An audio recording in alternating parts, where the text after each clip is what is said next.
And Upendra గారి fans గురించి కూడా మాట్లాడుకుంటే, ఒకప్పుడు జస్ట్ ఎక్కడో ర్యాండమ్‌గా చూసాను. ఆయన ఫ్యాన్స్ ఎవరో సూసైడల్ అటెంప్ట్ చేస్తున్నప్పుడు ఈయన మూవీ ఒకసారి చూసి అది బ్యాక్ చేసి మళ్ళీ ఎంటర్‌ప్రెన్యూర్ అయ్యి ఒక 400 మెంబర్స్‌కి ఆయన జాబ్స్ ఇచ్చే స్టేజ్‌కొచ్చి ఈయన్ని కలిసినప్పుడు ఆ విషయం చెప్తే ఈయన షాక్ అయ్యారంట. ఓకే, నా వల్ల అలా ఏంటి ఏమైనా డిస్కషన్స్ వచ్చాయా? ఆయన రియల్ స్టోరీస్ మీకు ఎప్పుడైనా చెప్పేవాళ్ళా? ఫస్ట్ టైం ఈ సినిమా కథ ఉపేంద్ర గారికి వెళ్ళి బెంగళూరు వెళ్ళి నరేట్ చేసినప్పుడు first instant after the cinema మొత్తం నరేషన్ అయిపోయిన తర్వాత I saw tears in his eyes అనమాట. హీ వాజ్ సో మూడ్, అది మనకు అర్థమైపోద్ది జెన్యున్గా కదిలితే ఎలా ఉంటుంది అనేది.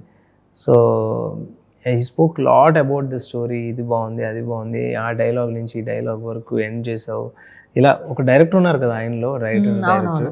సో ఆయన he knows exactly a points appreciate చేయాలో అలా అదంతా అయిన తర్వాత then he shared I want be part of this film అని అగ్రీ చేసిన తర్వాత చెప్పారు ఈ ఇన్సిడెంట్ మీరు చెప్పింది. ఇక్కడ విచిత్రం ఏంటంటే is not even his fan.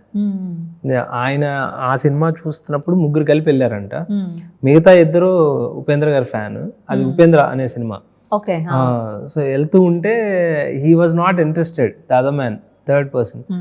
So but సరే వీళ్ళ ఫ్రెండ్స్ ఫోర్స్ చేసి, అతను ఆల్రెడీ ఏదో బ్రేకప్ ఏదో ఒక సిచ్యువేషన్లో ఉన్నాడంట. So he's really messed up with his life. So కానీ వీళ్ళు ఫోర్స్ చేయడం వల్ల రండ్రా సినిమా అన్నా చూద్దాం కొంచెం మూడు మారద్ది అని వీళ్ళు తీసుకెళ్తే వాళ్ళిద్దరికి సినిమా అర్థం కాలేదట.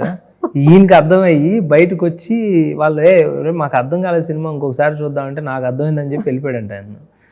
అతను after 10 years back he came back to Upendra sir, ఆయన మీద ఒక బుక్ రాసి ఈ సినిమా నన్ను మార్చింది, ఇంత ఎదగగలిగాను లైఫ్లో అని చెప్పి ఆయన ట్రిబ్యూట్ కింద బుక్ రాసి ఇచ్చారంట. సో సి దట్స్ హౌ ఒక స్టోరీ టెల్లింగ్ ఉన్న పవర్, సినిమాకున్న పవర్ అది మనం నెగ్లెక్ట్ చేయకూడదు. ఇనవే చాలా అంశాలు అలాంటివి కథలో కూడా టచ్ చేసాము. మనం రామాయణం చెప్పుకున్న ఇట్స్ ఆల్ స్టోరీ టెల్లింగే కదా, రామాయణం కూడా ఒక కథలాగే విన్నాం కదా మనం. సో అంత పవర్ ఉంటుంది కథకి. సో అలాగే ఆ కథలో ఉన్న క్యారెక్టర్స్కి మనం అంత ఇంపార్టెన్స్ ఇస్తాము, వాళ్ళు మన లైఫ్లో ఓన్ చేసుకుంటాం.